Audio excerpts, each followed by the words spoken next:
Hey guys, so Genshin just announced the 5.1 banners that are coming out on the 17th, so 5 days from now, and it's very exciting. They are finally rerunning Chevreuse, and this is something that I've constantly been looking at. And just in case you didn't know, Chevreuse last reran in 4.3 with Raiden, and the thing is they have released pyro characters like Arlecchino, electro characters like Clorinde, and they reran Linny, but they never reran Chevreuse. So the big conspiracy was that they've been saving Chevreuse for Raiden only banners. So I really was confident that Chevreuse was gonna rerun on this banner alongside Sarah, and yeah, it is a bit controversial. People are now saying that both Chevreuse and Sarah are DLC for Raiden, restricted to Raiden banners. I mean, we won't know what happens in the future, but it is a trend for now.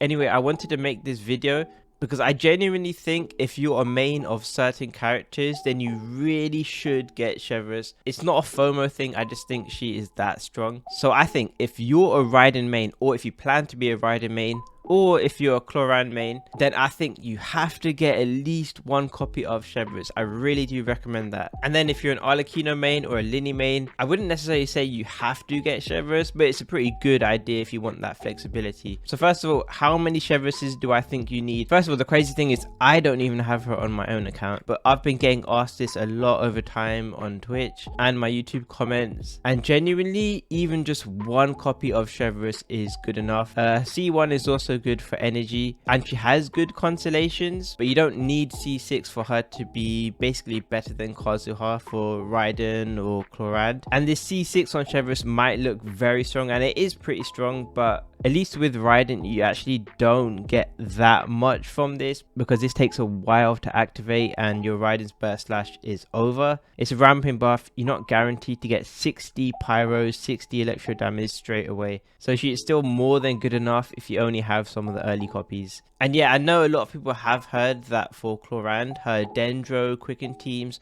are a lot better than her overload teams, but that's not really true. I'm just showing this speedrun gameplay here.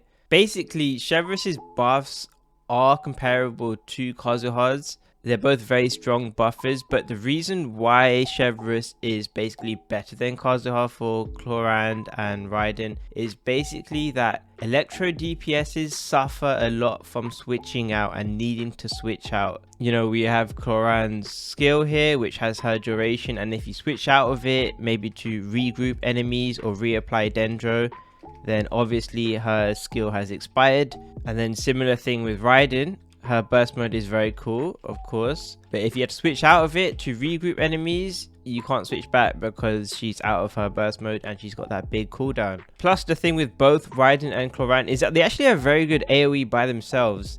Raiden's charge attack and her burst has huge AoE. Clorinde actually has surprisingly good AoE. And like I said, you can't switch Kazuha back into regroup enemies. So both those characters, Raiden especially, they don't actually benefit that much from Kazuha's grouping. It's quite weird to think about, but it was something you would definitely notice in practice. So this is something that people maybe didn't realize initially, but over time it became a big deal. So things like the VV set, you need your Kazuha to be on field to apply these debuffs, which means when you kill one set of enemies, the next set of enemies won't have that VV debuff unless you switch your Kazuha back on field. And then with Clorinde, if you're playing the healer as well, then it gets magnitudes worse, because not only will you not have the VV electro debuff, but you need to reapply Nahida's skill for every new wave of enemies. So this is something that even though a quicken team like this is still a very good team, and Raiden Hyper is still a pretty good team, even if you just get a C0 Chevreuse, in comparison, Chevreuse has similar amounts of buffs and debuffs to Kazuha,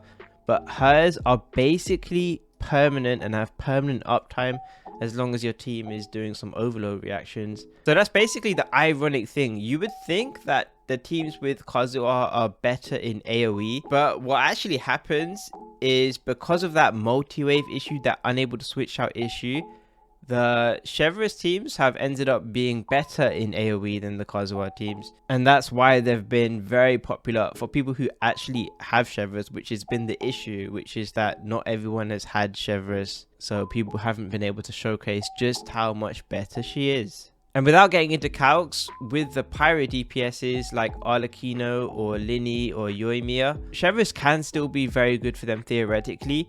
But the thing is, the pyro DPSs have more options. Not only might they have things like vaporize, and they benefit a lot more from double swirling, double buffing. But basically, a long story short, the pyro DPSs have more to lose by replacing things like Kazuha or Farina. They aren't like the electro characters where Chevreuse is almost just a straight upgrade. So yeah, maybe I'll make a follow-up video, a more detailed Chevreuse guide. But yeah, these banners are coming out in about 5 days. And like I said, if you play specific characters, I really do recommend saving up, even if it's something like 10-20 pulls. You never know if you can just get lucky and get at least a C0 Chevreuse, and the C0 Chevreuse is still very good. Anyway, I'm saving up for Chevreuse. I think you guys should save up for Chevreuse. And yeah, hopefully you found this quick video helpful. Bye for now.